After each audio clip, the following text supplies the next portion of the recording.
On poursuit ce journal direction le célèbre Café de Flore à Paris où Gary Victor a reçu le prix Fête Cannes Maryse Condé pour son roman Le temps de la cruauté aux éditions Philippe Ray.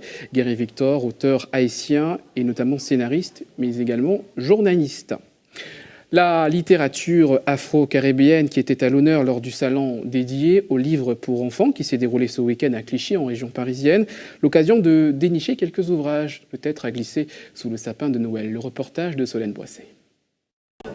Ah, les plus beaux cantiques de Noël. On y est, c'est la période.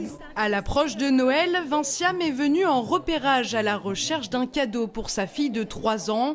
Un livre pour enfants, mais pas n'importe lequel. Ma fille, en fait, elle est caribéenne et congolaise. Donc, du coup, j'essaye de chercher des livres qui vont lui apprendre son histoire, qui vont lui apprendre la cuisine, les coutumes, ces petites choses-là. Les coutumes afro-caribéennes, pas facile de les retrouver dans les livres vendus en librairie.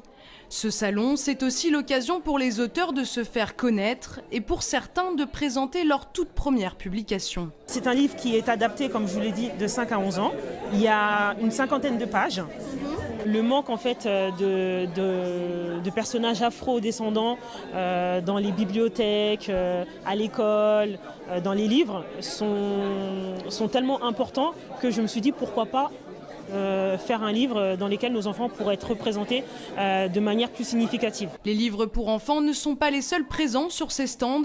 Avec son ouvrage, Thérèse a voulu retracer sa propre histoire pour la transmettre à ses petits-enfants et plus globalement à la nouvelle génération. Je pense que mon livre n'est pas fermé, c'est pour tout un chacun.